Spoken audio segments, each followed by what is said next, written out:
John's morning had started like any other, chaotic, hurried, and fraught with the little anxieties that clung to him like static.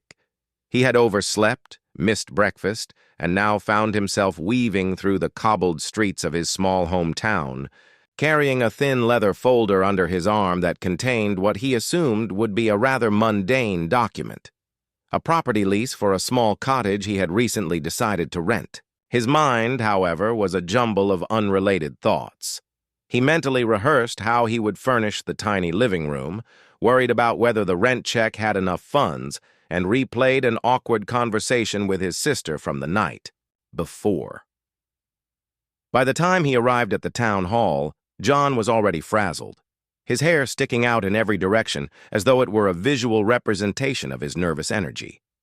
The building itself was an unassuming structure, whitewashed and quaint, with a bell that jingled whenever someone entered. Inside, the air smelled faintly of old paper, polished wood, and ink, the very essence of bureaucracy. John took a deep breath, hoping the familiar scent might ground him, and stepped toward the counter, where a clerk sat behind a large, disorderly desk, stacked high with forms, pens, and a teetering cup of half-drained coffee.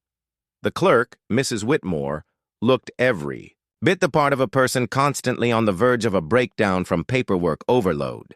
Her hair was pulled back tightly, her glasses perched precariously on the tip of her nose, and her eyes darted between the clock, the forms, and a filing cabinet that seemed to groan under the weight of its contents. She barely acknowledged John. As he approached, muttering something about the next person in line while shuffling papers in her hands, John cleared his throat, trying to summon some semblance of confidence. "Good morning, ma'am. I'm here to sign my property lease." Mrs. Whitmore barely looked at him. "Form over there," she said, pointing vaguely to a stack of documents with a hand that trembled slightly. "Sign the first one." John squinted, trying to make sense of the papers. They were piled haphazardly, and his eyes skimmed over titles that seemed strangely ceremonial. "This one?" he asked, holding up the topmost sheet. Yes, she muttered, waving him along, impatiently. "Sign here, here, and here?" Her voice was tight, clipped, as though she were racing against time itself. She did not notice John's confusion, nor did she pause to clarify what exactly he was signing. Trusting her guidance and desperate to resolve his own preoccupations, John quickly bent over the desk, pen in hand. His mind was elsewhere entirely. He barely registered the bold letters at the top of the page, the ornate calligraphy, or the unusual wording that read more like a ceremonial decree than a lease agreement. He signed his name with a flourish, thinking only of how pleased he would be to leave the town hall behind. It was only after he handed the pen back that he noticed the room had changed subtly. The quiet murmur of the early morning visitors had grown into a low hum of anticipation, and a few townsfolk were now peeking from behind doors and around corners. Their expressions were a curious mix of amusement and excitement. John frowned. He looked at Mrs. Whitmore, expecting some kind of explanation, but her attention was fixed elsewhere, scribbling notes on another form with remarkable speed. Panic prickled at the back of John's neck, but he brushed it aside. Perhaps they were just impatient for their own paperwork. He shuffled his feet, hoping to appear confident, and tried to glance around casually. That was when he first caught sight of the towering figure in the doorway. A woman, easily twice the height of most town residents, stood with a curious smile, her eyes twinkling with humor as she looked directly at him. Her presence was commanding, impossible to ignore, yet not intimidating, more like a playful giant. Surveying a small, unprepared world, John's stomach dropped. Something in the room felt off. The papers, the clerk's frantic behavior, the unusual crowd, it all combined into a strange, unsettling feeling that he couldn't quite name. He shifted from foot to foot, suddenly aware that his signature might have been more consequential than he ever imagined. But how could a simple property lease lead to this? He tried to rationalize the situation, telling himself that he was simply overreacting, that it was all some harmless misunderstanding that would be sorted out in minutes. As he straightened, his back attempting to appear calm, Mrs. Whitmore finally looked up and gave him a curt nod. "You're all set," she said, her voice brisk but oddly final. She did not offer further instructions, nor did she apologize for the confusion.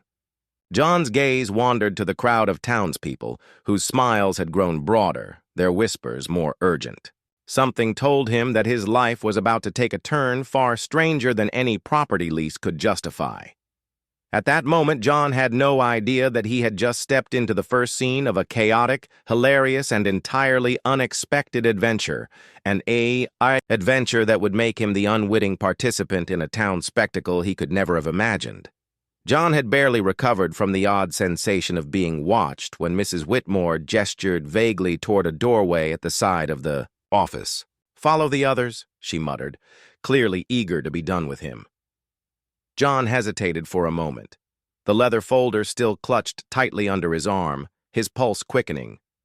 Something about the way the clerk had waved him along, so hurried, so distracted, made his stomach churn with unease.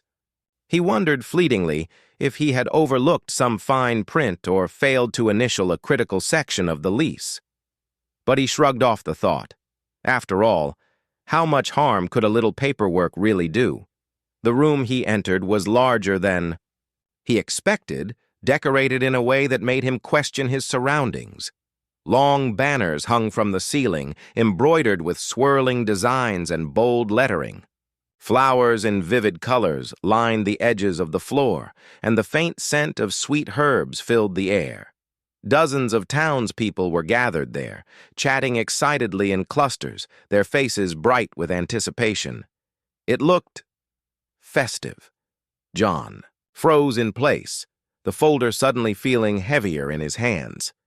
From across the room, he spotted the towering woman from the doorway. She was standing near a long table, surrounded by several other large, cheerful individuals who seemed to be helping her organize items on the table. The moment their eyes met, she smiled broadly, a gleam of amusement in her eyes, as if she were already in on a joke John had not yet heard. John's heart raced. What is all this?" he asked nervously, stepping closer. "Ah," called a man dressed in ceremonial robes, stepping forward from the crowd. His tone was warm but firm, commanding attention. "You must be the groom," John blinked. "Groom? Wait, what? I think there's been a mistake. I'm just here to sign a property lease." The man chuckled, shaking his head. "Oh, nonsense. The papers you signed are perfectly valid. You've agreed to participate in today's ceremonial union with our festival bride. Right this way, please." John's knees nearly buckled. "Participate? In a what?" He looked down at the sheet of paper in his folder, now suddenly more suspicious than ever. At first glance, the ornate lettering, the swirly calligraphy, and the decorative stamps all seemed like they might have been purely ceremonial flourishes. But now, reading more carefully, he realized the truth. He had signed a marriage contract, a legally binding ceremonial document meant for the festival. No, he stammered, backing up toward the doorway, but the crowd's cheerful. Cheers and applause blocked any possible escape. He could feel dozens of eyes on him, some curious, some amused, and a few even looking expectantly at him as though he were the star of a play. The giant woman, Martha, stepped closer, her smile widening. "Don't worry," she said gently, though her booming voice carried through the room. "We can sort this out, but first it seems you've officially volunteered." John tried to protest again, gesturing wildly at the paper. "I didn't... Look, this is a mistake. I came for a lease, not a marriage."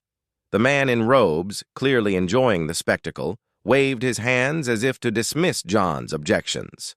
"Mistake or not, the signature is binding for the festival ceremony. Fear not, stranger. This is meant for fun, celebration, and tradition. All will be well." John's mind raced. How could a simple signature on a piece of paper have led to this? He thought of every possible escape route, every possible loophole. But the room seemed to shrink around him, the cheerful crowd forming a living wall that prevented retreat. His hands trembled as he held the folder tightly to his chest, realizing that he had unwittingly committed himself to a public event that could humiliate him, or worse, define him in the eyes of the entire town. Martha, sensing his panic, stepped closer, her towering presence oddly comforting. "It's okay," she said with a chuckle. "You didn't mean to, but now you're part of something much bigger than a lease.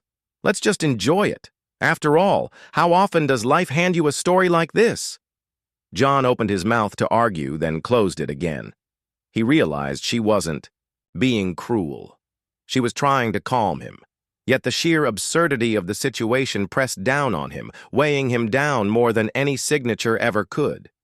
John barely had time to process Martha's towering, amused presence before the room seemed to grow even more alive. At first, he thought it was only the clerk and a few festival organizers, but then the doors burst open and a wave of townspeople streamed in, filling every corner of the hall. Their voices, rising in excited chatter and laughter, formed a low roar that seemed to echo off the walls. Some carried baskets of flowers, others held ceremonial ribbons, and a few were simply there to watch the unfolding spectacle. John felt his stomach twist in knots. He froze, clutching the folder to his chest as eyes turned toward him. The murmurs of the crowd quickly rose to a unified murmur of recognition, as if someone had just announced the arrival of a celebrity. Or, in this case, an unwilling groom. Several townsfolk pointed and whispered, "That's him, the one who signed the paper." Panic surged. John's mind raced through every possible explanation, every excuse he could offer. I didn't know what I was signing," he wanted to shout. "This isn't real. I came for a lease." But his words seemed impossibly small against the chorus of attention surrounding him.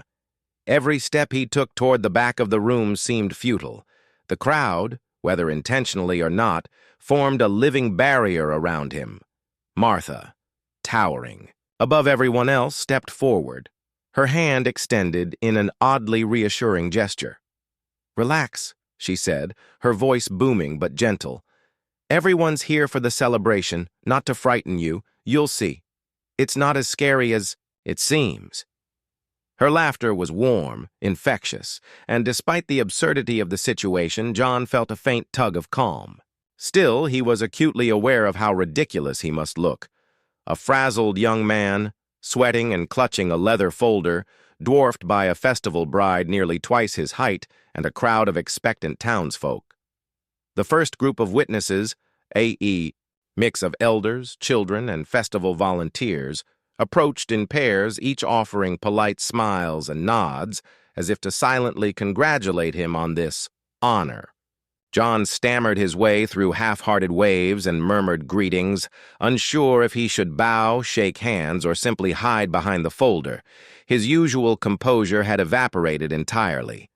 From the back of the room, the mayor emerged, wearing an elaborate ceremonial robe, and his presence brought an almost immediate hush to the crowd. He strode toward John with the measured steps of someone accustomed to commanding attention, holding a scroll that seemed to shimmer under the sunlight streaming through the windows. "Welcome, stranger," the mayor announced, his voice echoing with authority. "You have signed a document that binds you to participate in today's festival ceremony. We are honored to have you, even if the honor comes unexpectedly." John's jaw nearly dropped. "Bind me? Participate? I didn't—" he began, but the mayor's hand raised, cutting off his protest with a polite but firm gesture. The crowd chuckled, clearly familiar with such chaotic introductions during the festival's history. A few children near the front giggled openly, whispering to one another about the tiny man and the giant woman, which made John flush crimson. He wanted to disappear, to vanish into the floorboards, but the dense crowd made retreat impossible. Every movement he made seemed to attract even more attention, with townsfolk leaning forward to catch every flustered gesture. Martha, noticing his discomfort, bent slightly to meet his eye level, her smile still gentle. "Don't worry about them," she said in a low voice that only he could hear. "They're all excited about the festival, not about humiliating you. Just go along, and it will be over before you know it." Her reassurance helped a little, though it did little to calm the rapid beating of his heart or the flustered mess of his thoughts. The ceremony's rhythm soon began. Volunteers began arranging flowers, tying ribbons to the tables, and positioning ceremonial props around the room. The crowd shifted and murmured in anticipation, creating a sense of spectacle that felt overwhelming to John. He was at the center of it, the unintentional star of a festival he hadn't even known existed. By now, he realized something critical. Everyone was watching him, and more importantly, everyone expected him to act as the groom. Every flustered gesture, every confused glance only drew more attention. The more he tried to blend in, the more conspicuous he became. And yet, amidst the chaos, Martha's calm presence anchored him. Her playful grin suggested that while this was unexpected, it was also entirely manageable. Slowly, John began to understand that the eyes of the crowd, rather than being a source of shame, were part of the spectacle. A shared experience he would somehow survive, perhaps even enjoy, if only he could embrace the absurdity of it all. At that moment, John had no choice but to step fully into the role the paper had assigned him. He was, for better or worse, the accidental groom, and the witnesses had arrived to make sure he couldn't forget it.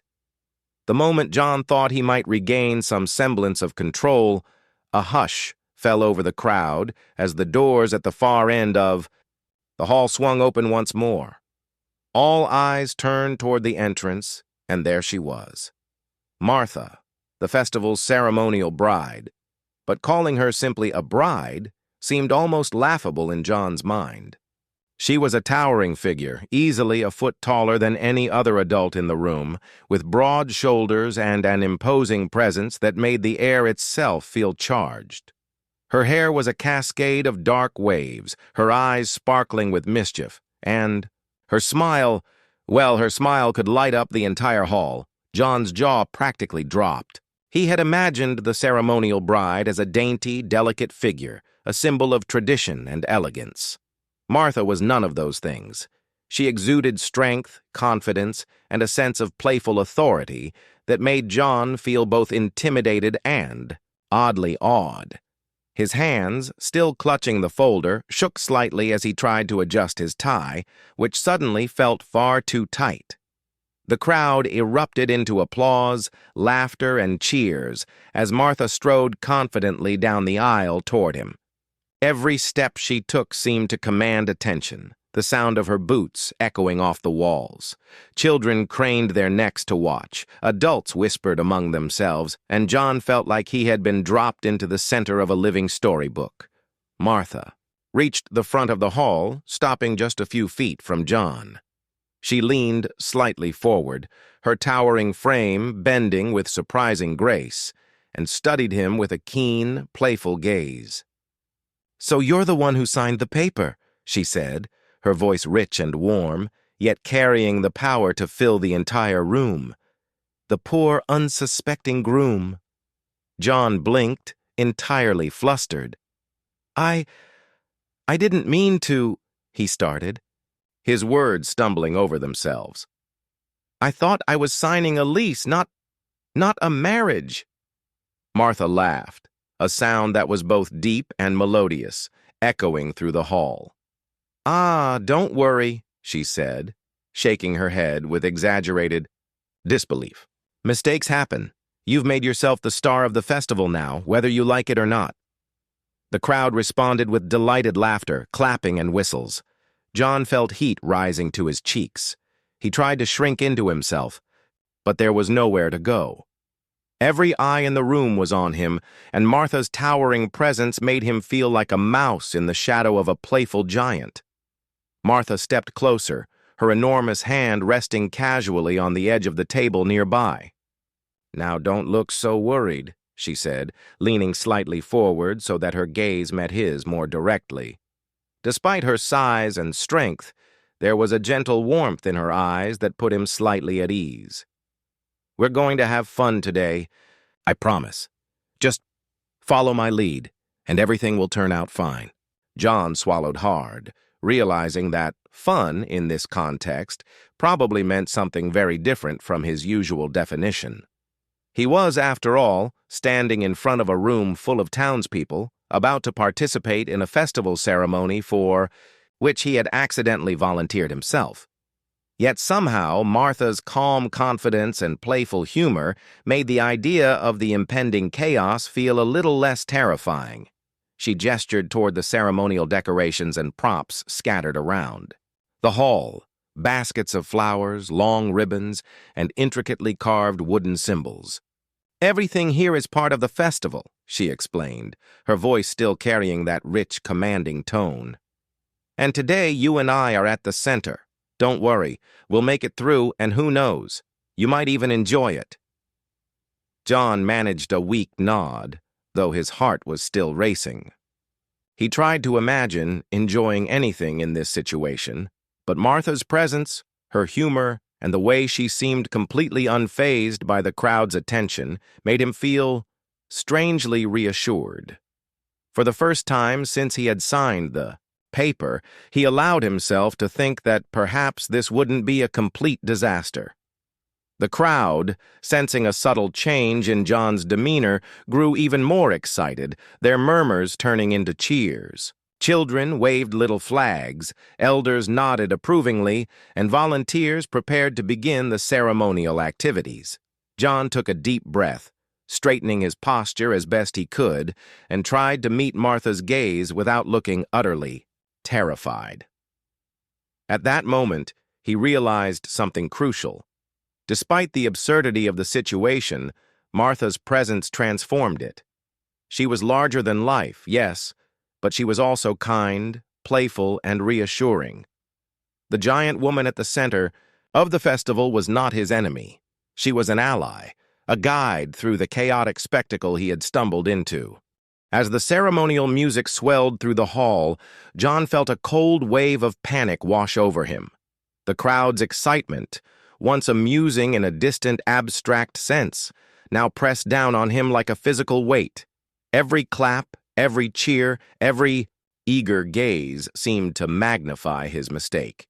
He had signed a piece of paper he didn't understand, and now he was at the center of an entire festival, expected to act as the groom in front of dozens of townspeople who were delighting in his predicament. John's hands shook as he adjusted his tie for the third time. Sweat beaded on his forehead, and his mind raced frantically through all possible ways to escape the situation. Could he run? Could he explain to the crowd that it was a mistake? Could he convince someone in authority, maybe the mayor or the clerk, that this was a misunderstanding? Each option seemed more impossible than the last. The room was too crowded, the witnesses too numerous, and his own nerves too frayed. Martha, sensing his mounting panic, leaned down slightly, her towering frame looming over him in a surprisingly gentle way. Her voice, rich and calm, cut through the clamor. "John," she said, "take a deep breath. Look at me. You're not in danger. You're part of a celebration. Just follow my lead for now." John blinked, trying to focus on her words, but the absurdity of the situation made it almost impossible. "Follow your lead?" he muttered, his voice cracking. I signed the wrong paper. I didn't mean to marry you or anyone or anything." Martha chuckled softly, her amusement gentle rather than mocking. "I know," she said, "but here's the thing. You did sign it, and now we have a choice. Panic or play along and make the best of it. Trust me, the second option is a lot less humiliating." John's mind struggled to process her logic. Play along, make the best of it. He had spent the last few minutes imagining the worst possible outcomes. Public ridicule, his friends laughing at the story for years, perhaps even being forced into some long, awkward ceremony he hadn't agreed to. The thought of trying to explain himself to the mayor or the crowd only intensified his panic. Meanwhile, the townspeople had begun to notice John's distress. Whispers rippled through the crowd. "Poor fellow, he looks terrified," some murmured. "He must be new here," another noted. A few children giggled, pointing out the contrast between the small, nervous man and the towering, confident Martha.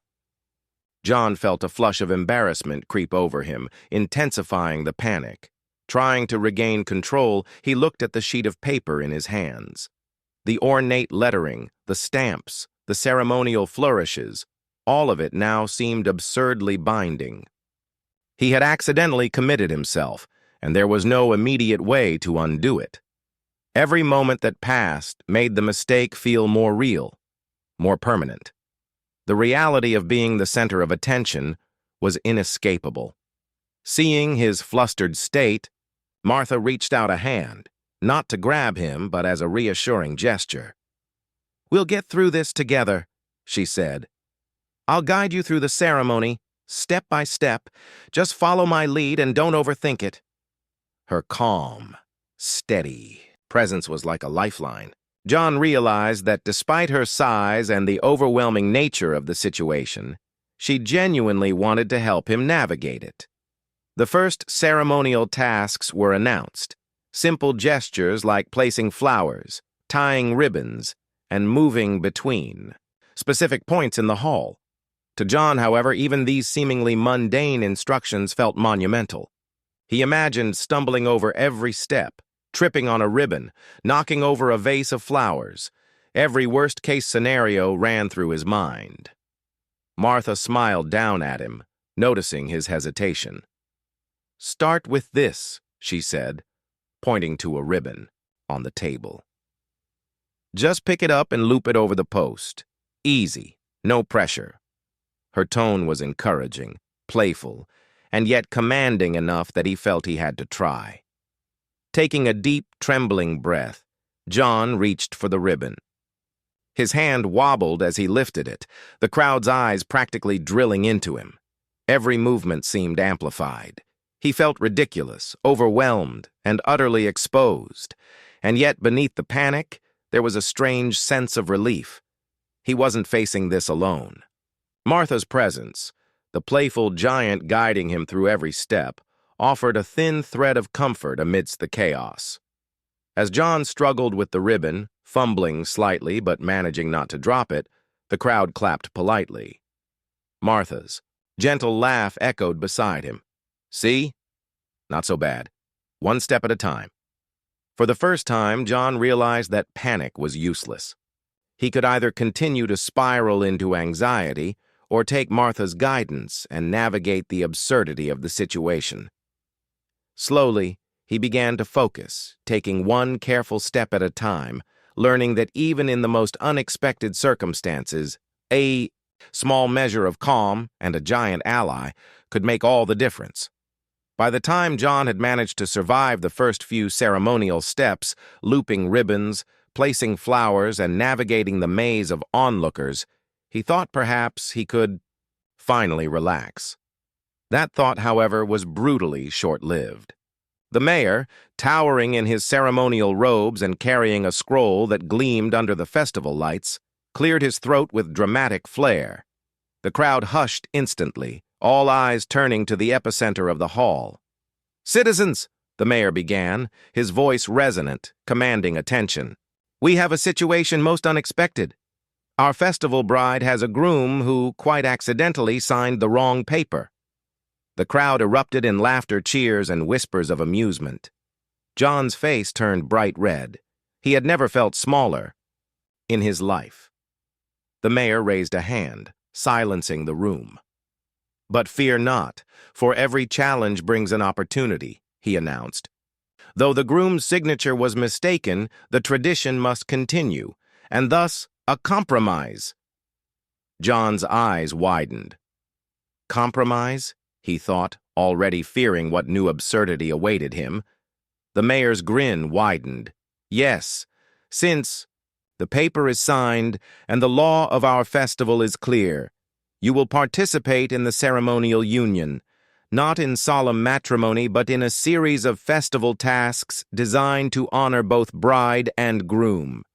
Success in these tasks will validate your participation, ensure the ceremony proceeds with joy, and most importantly, keep our accidental groom from complete humiliation.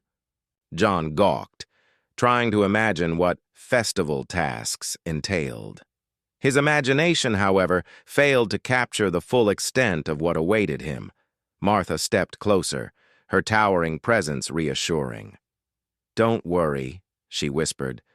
"I've done this many times. Follow my lead and try not to fall on your face." Her mischievous smile reminded him that the entire situation was meant to be light-hearted, even if mortifying. The first challenge appeared, carrying a massive basket of festival flowers across the hall and arranging them in designated areas without dropping a single blossom. John struggled to lift the heavy basket, nearly toppling sideways under its weight. Martha, towering beside him, steadied the basket with one hand while gesturing for him to follow. "Just take it slow," she said. With a grin, "Balance is everything." Even with Martha's help, John stumbled, bumping into a table and sending a small vase wobbling precariously. The crowd gasped, then erupted into laughter. John's face burned, but Martha's booming laughter cut through his embarrassment. "See?" she said, smiling down at him. "Everyone's enjoying this. You're part of the fun." Next came a dance routine, an absurd but traditional part of the festival. John had 2 left feet and little rhythm, yet the townspeople cheered him on, clapping to the beat and encouraging him to keep moving. Martha guided him through each step with surprising patience, bending low so he could follow her movements without tripping. John felt awkward, exposed, and entirely ridiculous, but slowly a faint sense of amusement began to creep in. The third challenge involved lifting a barrel, a task clearly designed for someone much stronger than John. Martha chuckled as he struggled, and she leaned down, whispering, "Use your legs, not your back. You've got this, sort of." With a combination of awkward effort, Martha's guidance, and sheer determination, John managed to move the barrel a few feet, earning cheers from the crowd. He felt a tiny surge of pride despite the ridiculousness of the moment. Throughout each challenge, the mayor and festival organizers provided commentary, narrating John's every move with dramatic flair. The townspeople cheered, laughed, and occasionally gasped in mock horror at his fumbling attempts. Martha remained by his side, offering encouragement, adjusting his posture, and gently guiding him when necessary. Her towering presence was both intimidating and oddly comforting, like having a superhero at your side during a particularly absurd ordeal. By the time the final challenge was announced, a coordinated task requiring balance, strength, and precision, John realized he had actually grown into the rhythm of the festival. While he remained clumsy, he was no longer paralyzed by panic. Martha's guidance and the crowd's good-natured support had transformed what began as humiliation into a chaotic but oddly enjoyable experience. Finally, after what felt like an eternity of laughter, flustered movements, and minor disasters, the mayor raised his hands. "Our accidental groom has completed the festival tasks with, let us call it, enthusiasm. The ceremonial union is validated, and the celebration may continue." The crowd erupted into cheers, clapping, laughing, and whistling. John, exhausted but relieved, sank onto a chair. Martha leaned down, her laughter echoing warmly. "See? You survived, and you didn't completely embarrass yourself." By the time John had caught his breath from the humorous compromise, the mayor clapped his hands, signaling the start of the next phase of the festival. The room, alive with the chatter and laughter of excited townspeople, seemed to grow even larger in John's mind. He glanced at Martha, who stood like a towering, confident sentinel at his side, her presence oddly reassuring despite the absurdity of the situation. "The challenges begin," the mayor announced, his voice booming. Groom and bride must complete the festival trials together. Success brings honor, laughter, and a story to remember. Failure?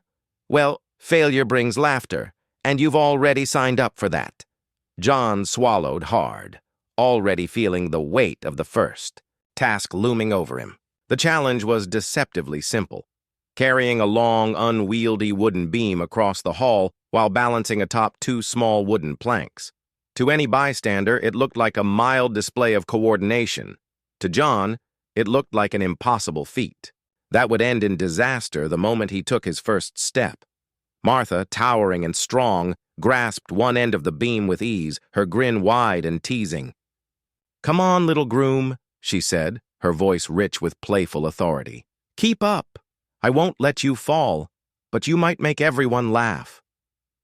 John hesitated, vision darting between the beam, the planks, and the expectant crowd. He took a deep breath and stepped forward. Immediately, the beam wobbled dangerously, forcing him to lean precariously to one side. His arms shook violently, muscles protesting against the weight and imbalance. Martha adjusted her hold slightly, her laughter echoing. "Steady now! Use your legs! Don't let the beam defeat you!" The crowd roared in encouragement and amusement, some laughing outright, others cheering, and a few capturing the spectacle on their phones. Every step John took felt like walking a tightrope between triumph and humiliation.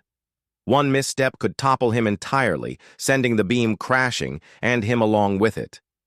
Miraculously, with Martha's guidance and a lot of trembling effort, John managed to move across the planks without falling. He exhaled a shaky breath and looked at Martha, who gave him a nod of approval, her playful smile giving him the tiniest boost of confidence. "See? Not so bad," she said, though the sparkle in her eyes betrayed how entertaining she found his struggles.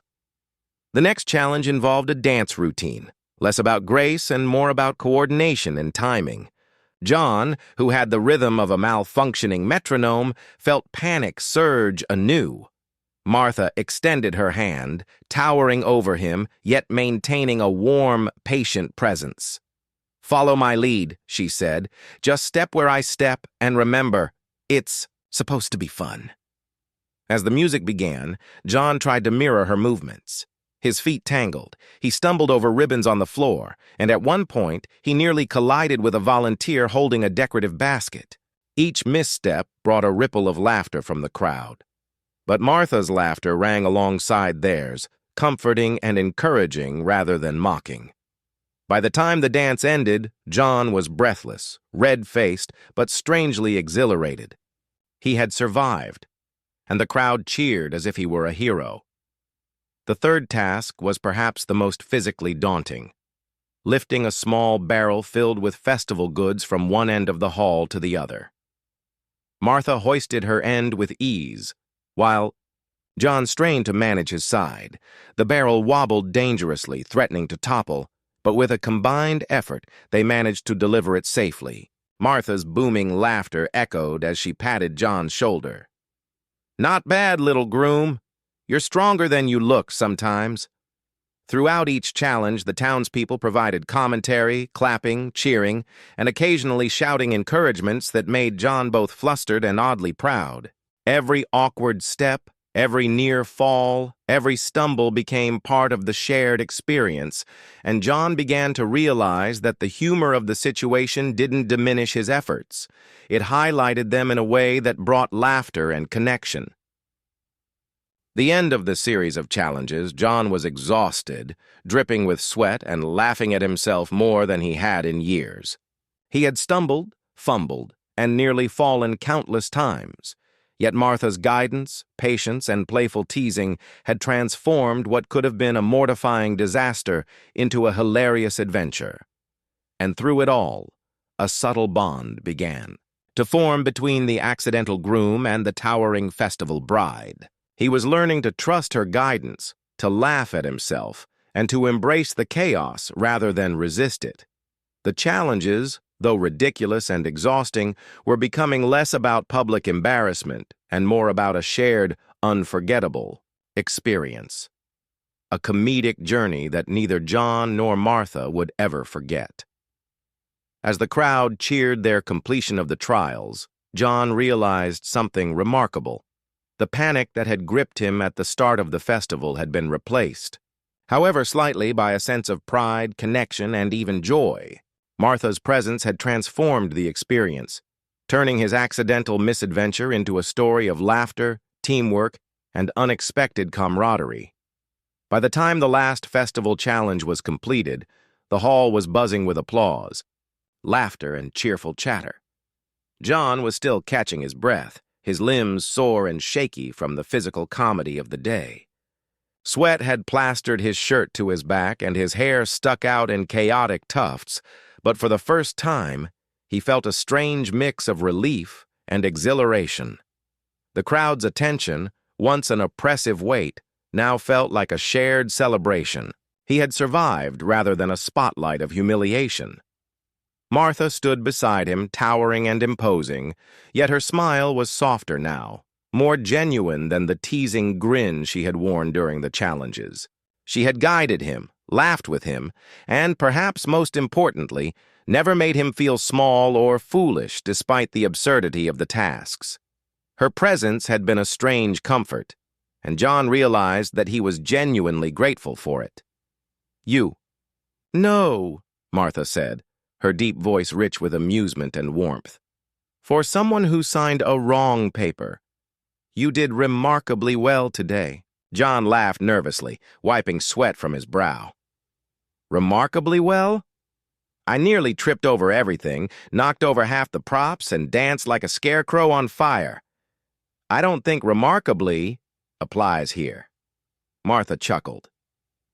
"Maybe not by the usual standards," she admitted, "but you stuck it out. You didn't run. You didn't panic beyond reason.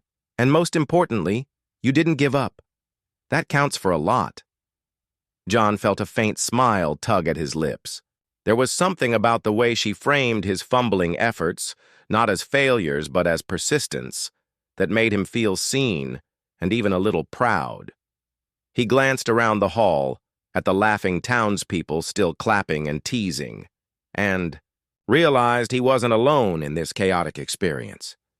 Martha had been his anchor, guiding him through each misstep, making the absurdity bearable.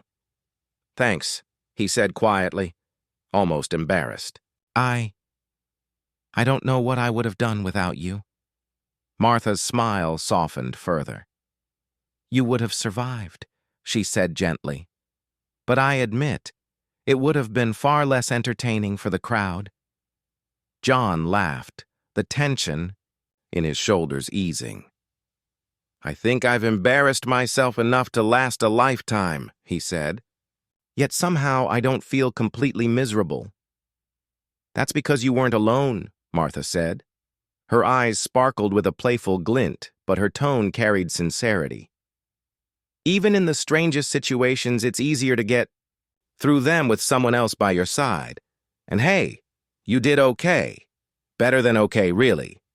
For the first time, John found himself noticing more than her height, strength, or commanding presence.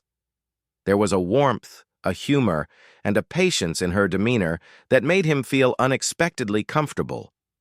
He realized that despite the chaos, the absurdity, and the public spectacle, there was something grounding in her laughter, in the way she had guided him without judgment. "You're kind of amazing, you know," he said, surprised at the words spilling out. "Not just physically, obviously, but, you know, managing all of this and being patient with a fool like me."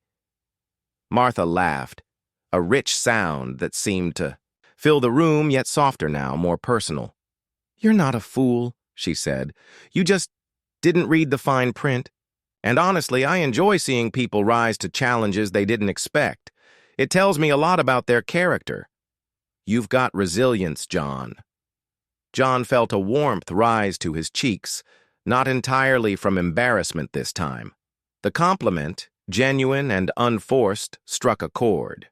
He realized that in the chaos of the festival, amidst the public spectacle and absurd challenges, he had formed a connection with someone remarkable, a woman who had not only tolerated his mistakes, but had helped him navigate them, turning fear and panic into humor, relief, and something resembling pride. Martha extended her hand, not in a formal gesture, but as a simple acknowledgement of the shared experience. "Friends?" she asked, her grin playful yet sincere. John hesitated for only a moment before taking her hand, shaking it firmly. "Friends," he agreed. And in that handshake, there was more than a promise of camaraderie. It was a silent recognition of the trust, respect, and understanding that had grown between them during the day's absurd misadventures. As the crowd continued their celebration, around them, John and Martha lingered, exchanging small jokes, teasing observations, and quiet smiles. For the first time that day, John felt relaxed, genuinely enjoying the moment rather than fearing it. By late afternoon, the festival hall had transformed into a whirlwind of colors, laughter, and music. Banners swayed lightly with the warm breeze drifting through the open windows, ribbons hung from every surface, and the scent of freshly baked treats filled the air. John, still slightly flushed from the day's exertions, found himself standing beside Martha, who had become both a guide and a source of reassurance throughout the chaos. The mayor, sensing that the ceremonial trials had reached their conclusion, stepped forward again, raising his hands to silence the crowd. "Citizens of our fair town," he bellowed, his voice rich and theatrical, "let us celebrate the bravery, humor, and fortitude of our accidental groom. He has faced the challenges, stumbled, laughed, and ultimately risen to the occasion." The crowd erupted into applause, cheers, and whistles. Children waved small flags, elders clapped approvingly, and volunteers who had helped orchestrate the challenges nodded in satisfaction.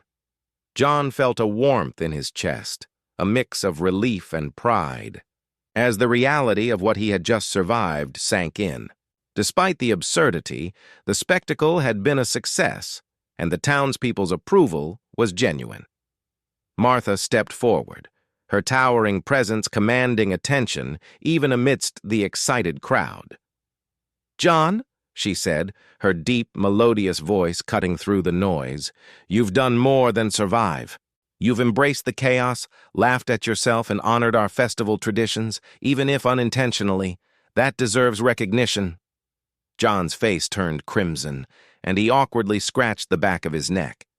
I didn't really plan any of this," he admitted. "It was all accidental." Martha smiled, her expression gentle yet teasing. "Accidental or not, you've shown courage, humor, and patience. That counts for more than careful planning ever could." The mayor clapped loudly. "Indeed, let the festivities continue, music, dancing, and feasting for all. Our accidental groom and his formidable bride shall be honored with a final dance and presentation of festival awards." John glanced at Martha, who offered him an encouraging nod. He took a shaky breath, realizing that he was about to participate in one final, highly public display, but for the first time, he didn't feel paralyzed by panic. Instead, he felt a mix of excitement and amusement. The crowd formed a wide circle around the central dance floor. Volunteers placed chairs and decorative props strategically, and musicians struck up a lively tune. John and Martha stood at the center facing each other. The massive hall, once overwhelming and intimidating, now felt like a stage for a shared adventure, a place where the absurdity of the day had transformed into a celebration of laughter, resilience, and community. The music began, and Martha led John through the steps of a traditional festival dance. His movements were still awkward, but her guidance was patient and encouraging. She bent slightly, matching her steps to his height, offering gentle corrections and playful encouragement. With each misstep, the crowd cheered, laughter mingling with applause. John began to relax, allowing himself to enjoy the humor and rhythm of the moment rather than fear it. As they danced, John noticed something remarkable. The crowd's energy had shifted. Their laughter was not at his expense, but with him, celebrating his efforts and the unexpected journey he had undertaken. Children giggled at his flustered expressions, elders smiled warmly, and volunteers clapped in time with the music. The hall was alive with joy, and John felt a sense of belonging he hadn't anticipated. After the dance, the mayor presented John with a ceremonial sash, decorated with ribbons and festival insignias. "For courage, humor, and resilience," the mayor announced, "we honor John, our accidental groom, for embracing the festival with heart and good humor." The crowd erupted once more, clapping and cheering. John, still slightly overwhelmed, managed a sheepish bow. Martha placed a hand on his shoulder, her towering figure a comforting presence. "See?" she whispered, her smile warm. "You survived, and the crowd loves you for it." John laughed, a mix of relief and amusement. "I can't believe this," he said quietly. "All of it. From signing the wrong paper to this." Martha chuckled, the sound rich and resonant. "Sometimes the best adventures are accidental," she said. "And sometimes the people you meet along the way make the chaos worth it." By the time the festivities wound down, John had fully embraced the absurdity of his accidental involvement. He had been the center of attention, endured challenges, laughed at himself, and discovered an unexpected camaraderie with Martha and the townspeople. What began as panic and humiliation had transformed into shared joy, recognition, and a story that would be retold for years to come. As the crowd gradually dispersed, children waving small flags and elders chatting among themselves, John and Martha stood together, smiling. For the first time that day, he felt a quiet sense of accomplishment. He hadn't just survived the festival, he had become part of it, and in doing so discovered resilience, humor, and the beginnings of an unexpected friendship that might endure far beyond the chaos of the day. The festival had finally begun. To wind down, the vibrant colors of banners and ribbons slowly softening in the evening light. The townspeople were gradually leaving, carrying laughter and stories with them, while John and Martha remained near the center of the hall, surveying the aftermath of the day's chaos. The scent of flowers, baked goods, and the faint tang of dust from the wooden floor lingered in the air, a reminder of the energetic spectacle that had just concluded. John exhaled deeply, his body still sore from the challenges and dances, but his mind felt strangely light. The panic and humiliation he had felt that morning seemed almost like a distant memory. He glanced at Martha, who towered beside him with her usual commanding presence, but now her expression was softer, reflective, and undeniably warm. The playful teasing had given way to a shared satisfaction, the kind that comes from surviving something absurd and emerging, against all odds, with laughter intact.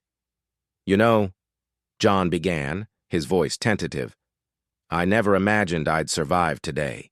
Without collapsing into total embarrassment, he chuckled, shaking his head at the memory of nearly toppling the wooden beam and stumbling through the dance routine.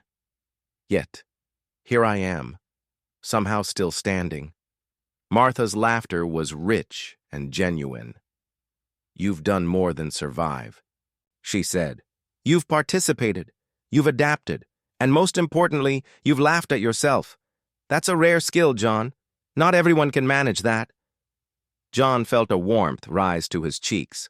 Somehow, amidst the absurdity of the day, being thrust into a marriage by accident, performing challenges before a crowd, nearly collapsing under the weight of ridiculous tasks, he had gained something unexpected.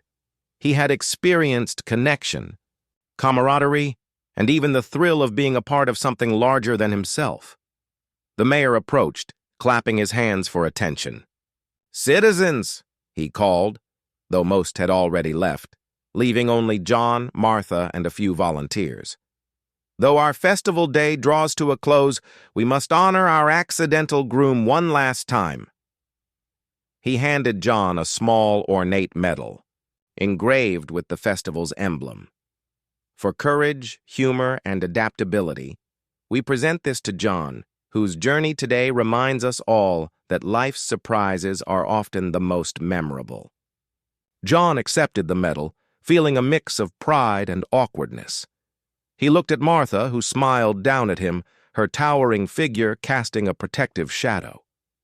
"See?" she whispered. "You've earned it." Outside, the sky had turned a warm shade of gold, streaked with pink and lavender clouds. The townspeople waved from the street, children laughing and pointing as John and Martha made their way out of the hall. For the first time, John felt a sense of calm. The chaos, the panic, the ridiculous mishaps, they were behind him. What remained was laughter, recognition, and an unexpected friendship. Walking beside Martha, he realized how much he had learned in just one day. He had been forced out of his comfort zone, confronted with challenges that seemed insurmountable, yet had discovered resilience, humor, and the importance of trusting someone else's guidance. Martha had been both his anchor and his mirror, reflecting the best version of himself even when he felt clumsy and uncertain. "You know," John said, glancing up at her, "I never thought signing the wrong paper could lead to a day like this. It's, well, unforgettable," Martha chuckled, a sound that blended amusement with affection. "Life has a funny way of surprising us," she replied. "Sometimes the mistakes we dread turn out to be the adventures we never expected. And sometimes they introduce us to people who make the chaos worthwhile." John nodded, realizing she was right. The accidental marriage, the festival challenges, and the crowd's laughter had all been part of a story he would retell for years. More importantly, he had gained a companion in Martha, a giant presence in both stature and spirit, whose guidance and humor had carried him through the absurdity of the day. As the sun dipped below the horizon, casting long shadows over the festival square, John and Martha walked side by side. The laughter and chatter of the townspeople had faded into the gentle hum of evening, and the colors of the day softened into golds and purples. For John, the day had been a whirlwind of panic, comedy, and unexpected bonding.